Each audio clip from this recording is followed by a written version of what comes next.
को वायदा किया जाएगा, गारंटी दी जाएगी। हमारा अलायंस लोकसभा में था, स्टेट में किसी पार्टी से कोई अलायंस नहीं हमारा। आप सभी को मेरा नमस्कार। सस्पेंस और रोमांच के बिना चुनाव का असली मज़ा नहीं आता।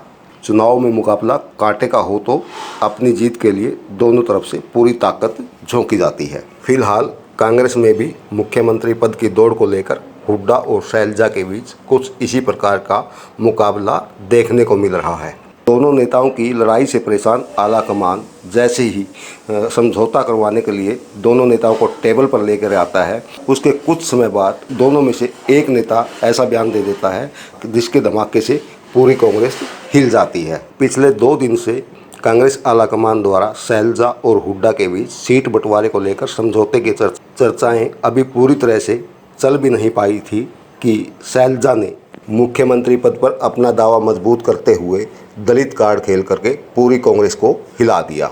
लोकसभा चुनाव की घोषणा से पहले ही शैलजा मुख्यमंत्री पद की दौड़ के लिए हुड्डा को चुनौती देती रही है। जब जब हुड्डा ने जनसंपर्क के लिए कोई अभियान शुरू किया, उसके साथ ही शैलजा ने दूसरी तरफ से अपना अभियान चला दिया। लोकसभा चुनाव के बाद हुड्डा ने हरियाणा मांगे हिसाब यात्रा शुरू की तो शैलजा ने अम्बाड़ा से जन आशीर्वाद यात्रा का शुभारंभ कर अपने अभियान का आगाज कर दिया। लोकसभा चुनाव से पहले भी शैलजा ने रणदीप सिंह सुरजेवाला और किरण चौधरी के साथ मिलकर के हुड्डा के समानांतर एक यात्रा शुरू की थी, जिसे कांग्रेस महासचिव और हरियाणा प्रभारी दीपक बावरिया ने अवैध करार देते हुए रोक लगा दी थी। कुमारी शैलजा ने राहुल गांधी से मिलकर अपनी यात्रा को जारी रखा और दीपक बावरिया को यात्रा के विरुद्ध दिए गए बयान को वापस लेने के लिए मजबूर कर दिया। अभी हाल ही विधानसभा चुनाव की घोषणा के बाद दोनों नेताओं में शुरू हुए मुख्यमंत्री पद को लेकर वाक युद्ध के बाद कांग्रेस आलाकमान ने दोनों नेताओं की दिल्ली में बैठक बुलाई और दोनों नेताओं को पार्टी हित में काम करने का पाठ भी पढ़ाया, जिसके बाद कांग्रेस आलाकमान की तरफ से दोनों नेताओं के बीच समझौते का प्रचार करते हुए सीट बंटवारे का एक फार्मूला भी दिया गया। अभी इस फार्मूले को सिरे चढ़ा भी नहीं पाए थे कि कुमारी शैलजा ने हरियाणा में दलित को मुख्यमंत्री बनाए जाने की पैरवी कर अपनी दावेदारी मजबूत कर दी।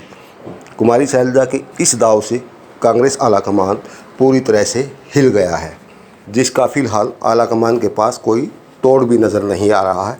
ऐसे में अब देखना होगा कि जाट वोटों के दम पर प्रदेश कांग्रेस में अपनी पकड़ को मजबूत बनाकर चल रहे भूपेंद्र सिंह हुड्डा कुमारी शैलजा के इस दाव की क्या काट लेकर।